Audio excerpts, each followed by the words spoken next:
tad yr hwnnwyt yn y nefoedd, fe ddown i'r bresenoldeb, i ddaddoli yn holl galon, dy blant mewn perthynasau tad nefol, gan ddwy'n ein hoffrw moliant a gwasanaeth ein bywydau ger dy fron y bore hwn. Bore da iawn i chi gyd, a chroeso cynnes i chi roedfa ar y sil arbennig hwn, Sil y Tadau. Diolch yn fawr iawn i chi gyd am ymuno ni. Gobeithio gewch chi fendith o gyd addoli â ni. Croeso cynnes iawn.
Peidiwch a gadael i ddim gynhyrfu'ch calon.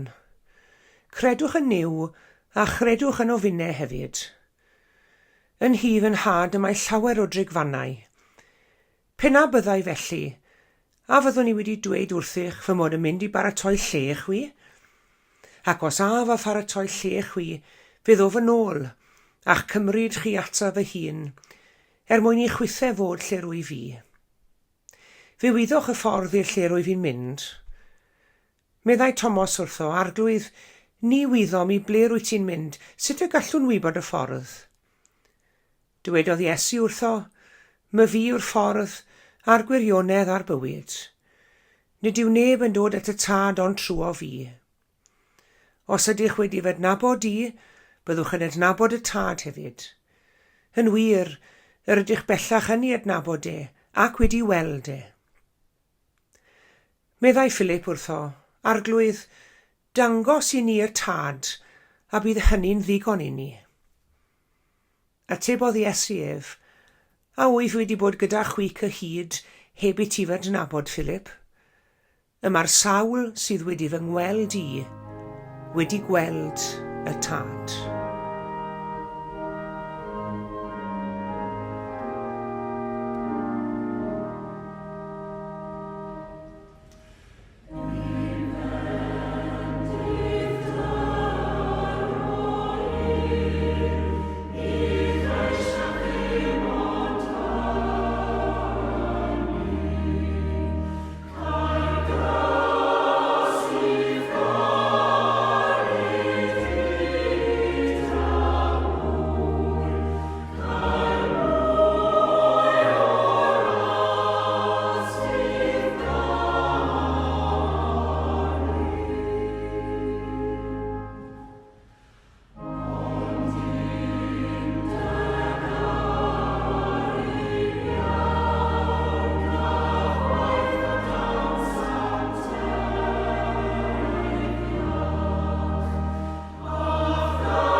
Ar Sul y Tadau, gadewch i ni feddwl gyda'n gilydd am yr adnod fach hon mas o'r 4 bennod ar 10 o Efengyl Ioan.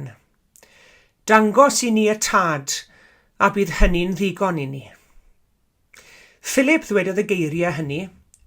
Cais Philip i Iesu Grist, ac oedd e'n sŵno'n gais digon call hefyd. Dangos i ni y tad, ac y fydd hynny'n ddigon i ni. Cynhaliwyd y sgwrs hwn mewn awyrgylch ddwys iawn. Mae'r sgwrs yn rhan o'r casgliad o sgyrsiau sy'n cael ei galw'n sgyrsiau ffarwel. Iesu'n ymddiddan ar disgyblion cyn iddo fe ddioddef ar y groes. Ie, pe bai ni jyst yn gallu gweld y tad, fydden ni'n iawn wedyn, medde Philip. Fydde gyda ni'r ysbrydoliaeth sydd angen arno ni. Dyna i gyd sy'n eisiau arno ni.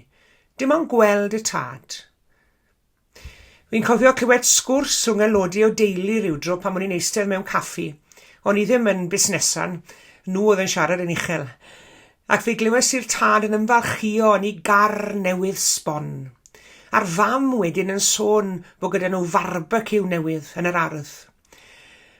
Ac yna ges i arswyd y glywed y plentyn bach yn y cwmni yn dweud, na gyd sy'n eisiau arno ni nawr yw hot tub, a byddwn ni'n deulu perffaith wedyn. Wel, meddyliwch. Dyna gyd oedd angen arnyn nhw. Fe fydden nhw'n sorted wedyn. Bydde bywyd yn berffaith. Na beth od yn dyfe. Sdim ots faint sydd gyda'r rhai. Maen nhw moyn mwy drwy'r amser. Dydyn nhw ddim yn deall ystyr y gair digon, na chwaith yn deall beth yw digon. Dangos i ni y tad, medde Philip, ac fe fydd hynny'n ddigon i ni. Oedd Iesu'n paratoi ddisgyblion ar gyfer i ymadawiad o'r byd hwn. Oedd ond ychydig oriau i ffwrdd o'i ddioddefaint a'i aberth ar y groes. Oedd wedi arllwys i fywyd i fewn i fywydau'r disgyblion yma dros y 2 mlynedd a hanner o'n nhw wedi bod yn ei gwmni fe. O'n nhw wedi byw gyda'i gilydd, wedi teithio gyda'i gilydd, wedi bwyta ei gilydd. Oedd Iesu wedi rhannu feddyliau gyda nhw, i ofidiau, i freuddwydion a'i weledigaeth, wedi rhannu popeth yn nhw. A dyma fe'n dweutho nhw i fod yn mynd at y tad, ac y fydde fe'n paratoi lle iddyn nhw. Ond gweitha'r modd, doedd y disgyblion ddim wedi deall hi. Ond nhw jyst ddim yn medru deall yr hyn yr oedd e'n trio i ddweud. Ac fe wedodd Thomas, y disgybl teyrngar, Thomas oedd yn cwestiynu drwy'r amser. Fe ddywedodd Thomas wrtho fe, nad oedd e'n medru ddilyn e, oherwydd nad oedd e'n gwybod i ble roedd Iesu'n mynd. Thomas yn cael anhawster i dderbyn yma to. Ateb Iesu oedd un o osodiadau mwy ar Efengyl. Ond mae fi yw'r ffordd, medde fe, a'r gwirionedd, a'r bywyd. Nid yw neb yn dod at y tad ond trwy o fi. Os ydych wedi fy ngweld i, byddwch wedi gweld y tad. Byddwch yn adnabod y tad hefyd. A dyma'r foment a sgogodd Philip i wneud y cais hwn i Iesu. Dangos i ni y tad, a bydd hynny'n ddigon i ni. Oedd clywed y cais hwn gan Philip siŵr o fod wedi gwneud Iesu dimlo, wel, fi'n yn gwybod beth yw'r gair Cymraeg, yn exasperated. Ac fi ymatebodd Iesu Philip yn reit sionc yn do. A wyf wedi bod gyda chi cyhyd heb i ti fy nabod, Philip? Mae Bible.net yn dod iddi fel hyn. Dwi wedi bod gyda chi i gyd ers cymaint o amser. Wyt ti dal ddim yn nabod i, Philip? Lle rwy ti wedi bod? Sut medru di ddweud dangos i ni y tad, yma'r sawl sydd wedi fy ngweld i, wedi gweld y tad, medde Iesu. Ac mae mateb Iesu fan hyn yn helpu ni i ddeall y drindod sanctaidd.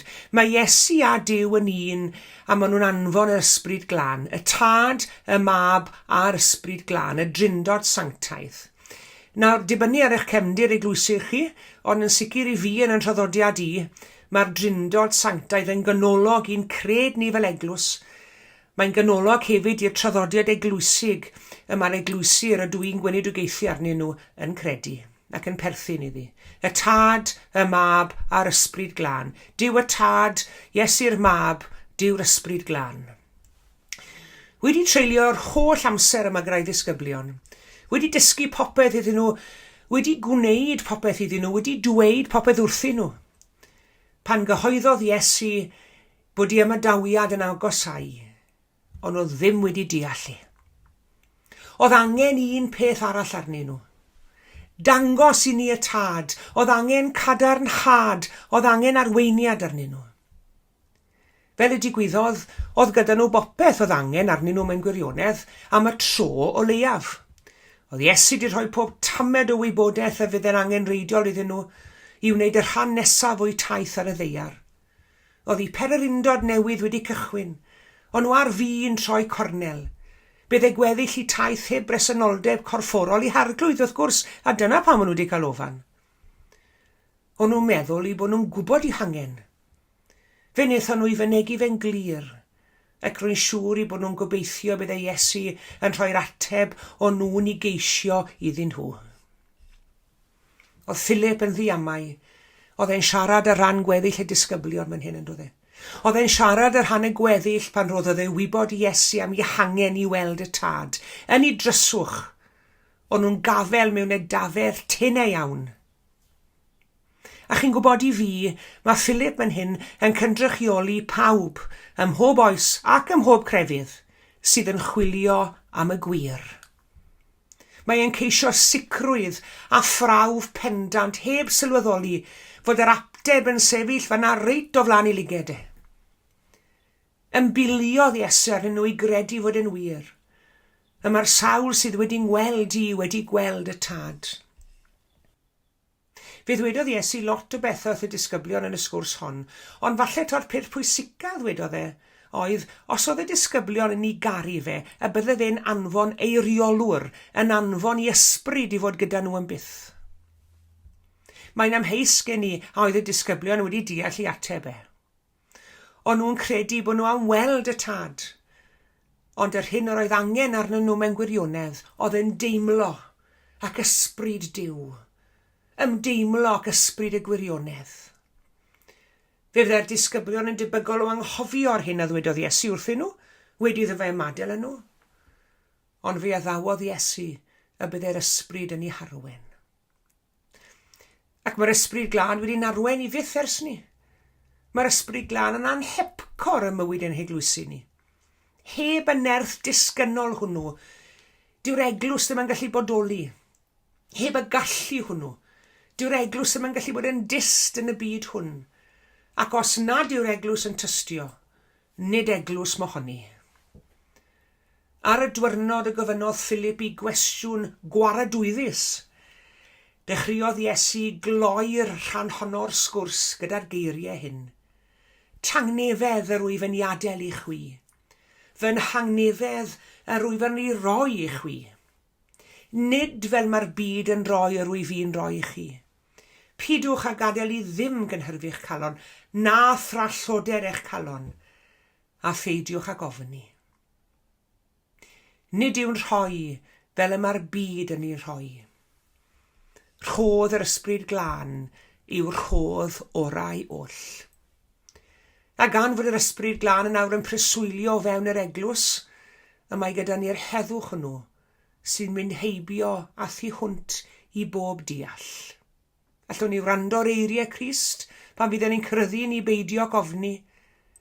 Does dim rhaid ni'n cael onen ni boeni, oherwydd mae gyda ni sicrwydd i achodwriaeth a'r awdurdod i fyw bywydau sy'n deilwng o alwad a'r uchel Iesu Grist.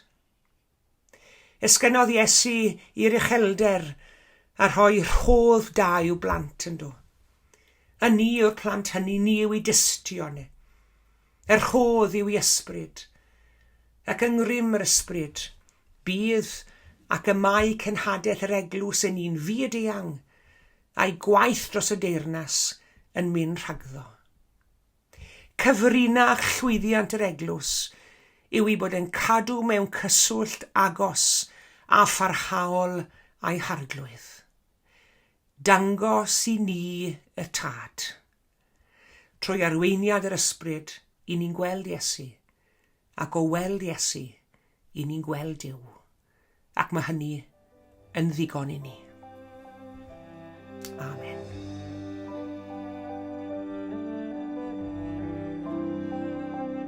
Nid wy'n gofyn y bywyd maethus a'r byd neu berlau man, gofyn rwyf am galon hapus, calon onest, calon lan. Calon lan yn llawn daioni, tegach i'w na'r lili dlos. Dim ond calon lan all gan i'r dydd a chan i'r nos.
Gweddïwn. Dyw Abraham, dyw Isaac, dyw Jacob, dyw a thad ein harglwydd a'n gwaredwr Iesu Grist, a dyw a thad bob yr un ohono ni sydd yn ymuno mewn gweddi yn ystod y munudau hyn yn awr. Trwy'n atat mewn gweddi arglwydd yr sul arbennig hwn, sul y tadau. Molwn enw sanctaidd o dad nefol, dyrchafwn enw, a phlygwn gydyfron di. O dad nefol, fe ddiolchwn i ti am dy gariad mawr tuag ato ni. Fe ddiolchwn i ti dy fod ti'n dad sydd yn agos iawn ato ni, yn agosach yn wir na'r peth sydd agosa ato ni ar hyn o bryd. Diolch arglwydd dy fod ti'n ein caru ni ein beien ni, dy fod ti'n parhau ein caru ni ein diffygion. a dy fod ti'n ein cofleidio ni athgariad. O Dduw ein tad, wrth i ni ddymuno sil y tadau hapus i ti heddi. Fe wyddwn ni arglwydd mae dy gariad ath gonsern di amdano ni mor fawr, ac i ni mor ddiolchgar arglwydd. I ni'n diolch i ti arglwydd ein bod ni'n medru cyfeirio ato ti fel ein tad yr hwnnwyt yn y nefoedd. Fel na dysgodd Iesu ei ddisgyblion i alw ar dy enw. Ac fel disgyblion i'r Iesu, y trow ni ata ti hefyd heddi mewn gweddi.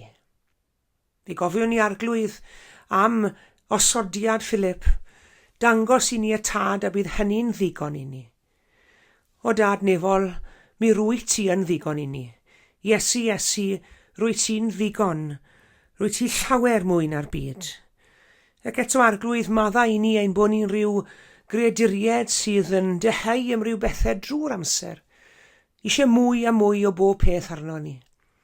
Ond mewn gwirionedd, yr unig beth sydd angen arno ni yw dy gariad di. Yr unig beth sydd angen arno ni yw ffydd yno ti, ac yn deimlo ath gariad yn ein hamgylchynu ni, ath ysbryd yn ein harwain ni. O dad nefol, i ni'n cofio mae'r heini heddi sydd heb y pethau sydd gyda ni. Heb di a tho a than. Heb waith i'w wneud, heb nerth i'w gyflawni. Heb anwyliad, heb deuluoedd, heb gyfeillion a chymdogion. Pawb sydd yn unig yn ein byd ni. I ni'n cofio arglwydd am ein byd ac am bawb sydd yn dioddef o ganlyniad i ryfel a thrais a gormes. Y rhai hefyd sydd yn byw mewn gofid. Y rhai sydd yn ewynu ac yn sychedu nid yn unig am fwyd a diod, ond sy'n ewynu ac yn sychedu am gyfiawnder. O dad nefol, cofleidiad y blant ath flechiau tragwyddol, a thyn ni a phob yr un ohono ni yn agosach at dy fynwes di. Derbyn ein diolch felly arglwydd am yr oedfa hon am gyfleith addoli di, ac wrth i ni gamu fewn i wythnos newydd yn dy gwmni di. Arwain ni o dad nefol. Arwain ni, cadw ni'n ddiogel. Bydd y ti cefn ni'n hannog ni ymlaen. Bydd yn ein hymyl ni yn gwmni ac o'n blaen ni yn ein harwen. Dyna'n dymuniad ni arglwydd. Ac fyddwn ni arweddu hon at ei therfyn drwy ddod at ein gilydd i weddio y weddi a ddysgodd Iesu i'w ddisgyblion. Ein tad yr hwnnwyt yn y nefoedd, sancteiddiau'r denw. Deled y deyrnas, gwneler dy ewyllus, megis yn y nef, felly ar y ddeiar hefyd. Dyro i ni heddiw ein bara beunyddiol, a madda i ni ein dyledion, fel y myddeiwn unna i'n dyledwyr. Ac nac arwain ni brofedigaeth, eithyr gwared ni rhag drwg, can i sweiddo ti yw y deyrnas, a'r nerth a'r gogoniant, yn oes oesoedd. Amen.